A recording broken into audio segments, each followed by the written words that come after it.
Hi, I'm Daz. I'm the producer of The Drift, and we are now in the middle of our visual effects weekend, our first of probably many, but don't tell that lot that. I was told just the one. But we've been working really hard. The first visual effects weekend is always different in many ways to a lot of the ones we're doing in the future, because it's a time to sort of get to know the processes, to learn the processes, and to find out what's not working well, and that's happened a lot this weekend. So from my point of view, that's brilliant. From their point of view, it might be perhaps a bit frustrating that we try and do something and then suddenly we find a reason why we can't do it. But the advantage about us all being here together is that we're able to solve those problems far more quickly. And we can solve these problems over the internet, on Google, on Hangouts and emails and all that kind of stuff, but you just can't achieve that as quickly as you can when you're all in one place. So that's an immediate advantage we've had this weekend. Also, it's been great because we've had to get to know each other a bit more, get to chat about the movie. We've sat down and watched the first almost complete rough cut of the film, which is good. Bit disappointed that they were laughing at all the dramatic bits. Yeah, but that's not surprising, to be honest, because all the rough cut is exactly that. It is just a cut of all the stuff that we filmed, just put in the order in which it's supposed to take place in the movie, with a little bit of artistic creativity, but not too much at this stage. So that's kind of not surprising that that's what's happening at the moment. What is good, though, about watching the film together is, first of all, I can still see what they think of it, and secondly, they're all there with their visual effects brains on, thinking about what they can do to enhance, augment, and sometimes even improve the shot. Some of the stuff is obvious, like if there's a machine gun or something, then obviously we need to actually put some muzzle flash and splats and stuff like that. Other things not quite so obvious, and also the team started to introduce options to me that I wasn't aware of that we could achieve. So adding explosions and light references and things like that. That me as a producer know some stuff about visual effects. I don't know lots, and that's why I've got a team to advise me. And now they're adding more stuff, and I'm thinking, well, if they can do that, then obviously, being me, I can think of more things they can do, because now they can do that, which is great, because that just makes the film even better. So it has been good. Quite a sort of short weekend at the moment, and that's good too, because we sort of start off relatively easy, and without having a whole list of specific tasks, which we won't really have in terms of the film itself. We won't have that until probably later in the year when we're closer to the final cut. There's no point just sitting here from 8 in the morning till midnight for a week when there's not that much direction. Having said that, one of the things that we are moving forward now is the sort of research and development. My aim, hopefully, is that by the time we get to a near final cut, the aim then is until that point is to create templates, workflows, to try and iron out any of the issues that we may come across in the future. So whilst we don't have the final cut, we do have some cuts. So if you wanted to look at, say, the difference between the Canon footage and the EX1 footage, well, we can do that now. We don't need to wait for the final cut to start looking at the challenges that we're going to face in dealing with that. Similarly with explosions or headcam shots or anything like that. Again, although it's not the final cut, we can still be working on templates and looking at problems that might arise trying to achieve those effects. So that's the idea. And the big one at the moment is the creating of the CGI world that's outside of the Drift, or rather outside of the sets of the Drift. That's really important. What we really would like to try and avoid, which is difficult to be fair, but at least try to avoid, is that when we get to the point of the sort of the 80% sort of edit point, is that we think, right, okay, we're going to chroma key everything now. We just need to have the backdrop. What's going to be actually in space. It's like, oh yeah, well, we need to build some ships then. Yeah, trying to avoid that as much as possible, but it's not easy. It's much easier for people to have a specific task, like build me a ship because we need it for that scene or that shot. When there's a sort of a pressure to do that because the scene is ready, people seem to respond better when there's like a more immediate task.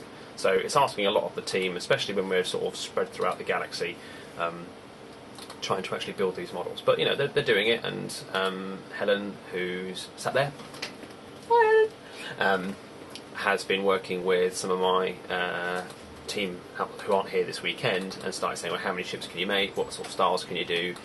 We talked about sort of function of these ships as well. So rather than just having lots of tubes in space or ships just for the sake of it, to try and give them some sort of purpose. So one idea is perhaps one might be carrying water, one might be a fuel station for other ships, one might be a recreational ship for the convoy of ships that's moving. So that's one sort of theme of these ships, is that rather than just build ships for the sake of it.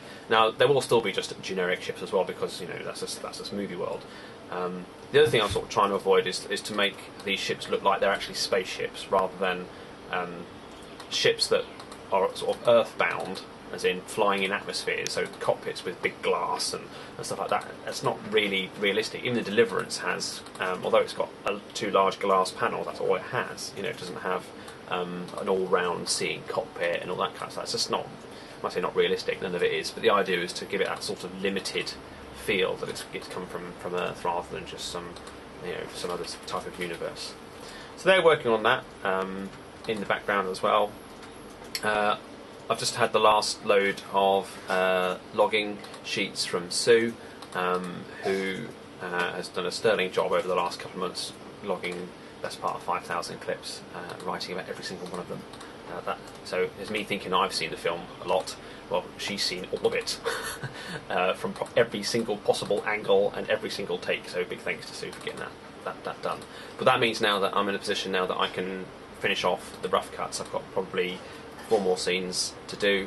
Admittedly, they're complex scenes. That's just the way it is. And then we can start getting more creative in storytelling. So at the moment we're just sort of piecing together things, and then we can start moving into a more creative, immersive film that people can watch and understand. And also we've been listening to music as well, and that's given us some ideas about styles and edits and cuts. It's funny, just listening to a single piece of music suddenly gives you a whole new idea of how you're going to make something or how you're going to edit something. So that's been productive as well with the game. So there we are. Right, you can all look at the camera now and wave at the camera quickly, because you've got to go back to work. So there we are, they're all real people, kind of, just sat there clicking the mouse, moving the mouse. Yeah, spreadsheets and... What you do? Susan's like making a... What are you doing, Susan, to that scene? That's your harpoon. Oh, that I'm trying to key out for you. She's trying to fix all the mistakes that I made. Although technically, Susan, you were there. I was. I kept telling you. Yeah, she kept telling me. And you said, turn that light off. I was like, but you need that light. And you didn't listen. And now I've got to fix it. See, this is what I do. I just don't listen. Yeah, I talk and I talk, diary after diary of all the things you're supposed to do, and I don't do any of them, apparently. Right. What are you doing, John? What are you doing? John's doing stuff. Yeah. And Matthew's just on the internet, isn't he, Matthew? Yeah. Browsing away. Matthew's are... Matthew, wave a minute. Wave. Right. Matthew is kind of an in-betweener. He's kind of a sort of tech expert. So whilst the guys here sort of work on visual effects, and Matthew can do some of those, his main role is to help with the moving of the data. So although today, for example, the moving of the data is a bit easier because we're all here, so we're all networked in this one place. But when we're all back in back in our homes, etc., that becomes a lot more complex. So Matthew's here this weekend to sort of give solutions to the local problems here, but look at the wider aspects as well while we're all here. And keep that going, and also all the backups of the data, organisation of the data, because now the guys are starting to create sort of temporary clips and samples and stuff like that, and ideas. That has to be collected, it has to be distributed to everybody, and it has to be backed up. So that's his role. So that's actually got a very important role. There's no point all these guys creating wonderful, magical pieces of visual effects artistry to only then lose it or no one else to see it, because we don't have a good information management plan. So that's what he's doing, and that's quite valuable. He's also surfing the net, which is technically, I suppose, research. Is that right, Matthew? Yeah. Yeah, he's researching. So there we are. Right, okay, that's it for now. See you on the next one. You can wave to the camera and say bye. Bye.